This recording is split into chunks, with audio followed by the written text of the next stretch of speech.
नमस्कार दोस्तों, आज जोधपुर के लोग बहुत गर्व के साथ स्वतंत्रता दिवस मना रहे हैं। ये वही जोधपुर है जो लाखों पर्यटन प्रेमियों को अपने सौंदर्य से यहाँ आने के लिए मजबूर कर देता है। लेकिन यहाँ इस बात का जिक्र करना भी बहुत जरूरी है कि विभाजन के समय अगर सरदार पटेल ने इतनी सक्रियता ना दिखाई होती तो शायद आज ये जोधपुर हिंदुस्तान से छिन गया होता। कहानी बेहद रोचक है जो आपको मजबूर कर देगी वीडियो को पूरा देखने के लिए। दोस्तों, अगर वीडियो पसंद आए तो चैनल को सब्सक्राइब करना ना भूले और हाँ, वीडियो को अंत तक अवश्य देखें। जोधपुर राजस्थान का सबसे मशहूर शहर है। यहाँ पर हमेशा से ही महाराजा की सत्ता और संप्रभुता चली आई है। पहले जोधपुर को मरवाड़ी राज्य का एक हिस्सा माना जाता था। बहुत कम लोगों के ध्यान में होगा कि देश की आज़ादी के समय यहाँ के तत्कालीन महाराजा हनवंत सिंह ने जोधपुर को पाकिस्तान में मिलाने की तैयारी कर ली थी। पाकिस्तान के संस्थापक मोहम्मद अली जिन्ना की लच्छेदार बातों में आकर महाराजा एक बार पक्का मन बना चुके थे कि मारवाड़ को पाकिस्तान में शामिल होना चाहिए। लेकिन सरदार वल्लभ भाई पटेल की सूझबूझ, सख्त तेवर और अनुभव के साथ ही उनके सचिव वीपी मेनन के धैर्य से महाराजा का मन बदला और जोधपुर भारत में शामिल हो गया। इसको लेकर कई किस्से प्रचलित है। जिन्ना ने भारत को कमजोर करने के लिए महाराजा हनवंत सिंह पर डोरे डाले। इस काम में उनकी मदद अन्य महाराजाओं ने की।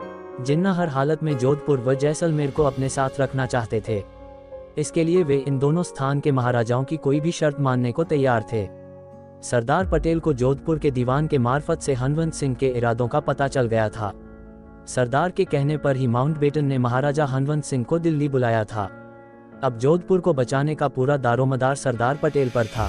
पटेल ने कहा, देखो हनवंत, तुम्हारे पिता उमेद सिंह जी हमारे दोस्त थे और उन्होंने तुम्हें हमारे देखरेख में छोड़ा है। अगर तुम रास्ते पर नहीं आए तो समझ लो कि मुझे तुम्हें अनुशासन में लाने के लिए पिता के रोल में उतरना पड़ जाएगा। महाराजा ने कहा, नहीं, आपको ऐसा करने की जरूरत नहीं पड़ेगी। मैंने फैसला कर लिया है। मैं इसी वक्त लॉर्ड माउंटबेटन के पास जाकर इंस्ट्रूमेंट ऑफ एक्सेशन पर साइन कर दूंगा। आखिरकार 11 अगस्त को, यानी आज़ादी से 4 दिन पहले, महाराजा हनुवंत सिंह ने इंस्ट्रूमेंट ऑफ एक्सेशन पर दस्तखत कर दिए। आज़ादी से महज 4 दिन पहले जोधपुर भारतीय संघ में शामिल हुआ। ये भी कहा जाता है कि इस पूरी प्रक्रिया के दौरान महाराजा ने एक बार मेनन पर अपनी पिस्तौल तान दी, लेकिन मेनन ने बड़े धैर्य के साथ मामले को संभाला। लेकिन मुल्क की ये शक्ल जो आज आप देखते हैं, आज़ादी के 4 दिन पहले तक बिखरी हुई थी। सबसे बड़ा हैदराबाद, जम्मू कश्मीर, जूनागढ़, भोपाल भारत संघ में शामिल होने के लिए तैयार नहीं थे। गुजरात की जूनागढ़ रियासत ने तो पाकिस्तान में विलय का ऐलान कर दिया। कोरे कागज पर हस्ताक्षर कर जिन्ना ने थमा दिया। वीपी मेनन ने अपनी पुस्तक the story of integration of Indian states में इस प्रकरण का उल्लेख इस प्रकार से किया है। जिन्ना और मुस्लिम लीग के नेताओं की जोधपुर नरेश से कई मुलाकातें हुई थीं और अंतिम मुलाकात में वे जैसलमेर के महाराज कुमार को भी साथ ले गए थे। बीकानेर नरेश ने उनके साथ जाने से इनकार कर दिया था और हनवंत सिंह जिन्ना के पास अकेले जाने में हिचकिचा रहे थे। ऐसा भी कहा गया कि जिन्ना ने एक कोरे कागज पर हस्ताक्षर करके अपनी कलम के साथ उसे जोधपुर नरेश को दे दिया और उससे कहा कि आप इसमें जो भी शर्तें चाहें भर सकते हैं और मैं उन पर हस्ताक्षर कर दूंगा। इस पर हनवंत सिंह पाकिस्तान में मिलने को तैयार हो गए। फिर जिन्ना जैसलमेर के महाराज कुमार की ओर मुड़े और उनसे पूछा कि क्या वे भी हस्ताक्षर करेंगे। महाराज कुमार ने कहा कि वे एक शर्त पर हस्ताक्षर करने को तैयार हैं कि यदि कभी हिंदू और मुसलमानों में झगड़ा हुआ तो जिन्ना हिंदुओं के विरुद्ध मुसलमानों का पक्ष नहीं लेंगे। इस बात से जोधपुर नरेश रास्ते पर आ गए। भोपाल नवाब के राजनीतिक सलाहकार सर मोहम्मद जफरुल्लाह खान ने सारी बात को मजाक में उड़ाने की कोशिश करते हुए हनवंत सिंह पर विलय के कागज पर हस्ताक्षर करने पर जोर डाला। महाराजा उस समय निर्णय करने की स्थिति में नहीं थे, इसलिए उन्होंने जिन्ना से कहा कि वे जोधपुर जाएंगे और अगले दिन वापस लौटकर फैसला करेंगे। हनवंत सिंह 3 दिन जोधपुर में रहे। जोधपुर रियासत के पाकिस्तान में मिलने के प्रश्न पर जोधपुर राज्य के वातावरण में काफी क्षोभ था।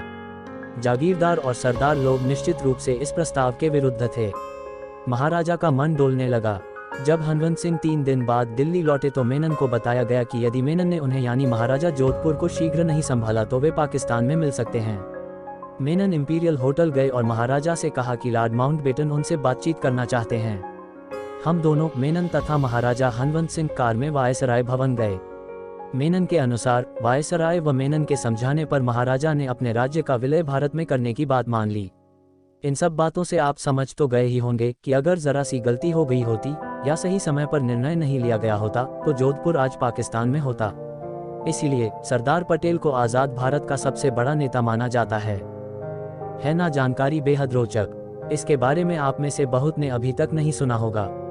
हमारे साथ यूं ही जुड़ी रही है और आगे बनने वाले वीडियो में हम और भी महत्वपूर्ण जानकारी आप तक साझा करेंगे जो इससे भी ज़्यादा रोचक होंगी। कृपया हमें अपने कमेंट्स के द्वारा विचार जरूर बताएं और हमारे चैनल को सब्सक्राइब करें। धन्यवाद और मिलते हैं अगली वीडियो में। आप सभी का बहुत बहुत धन्यवाद और हाँ, हमारे चैनल को सब्सक्राइब करना न भूलें।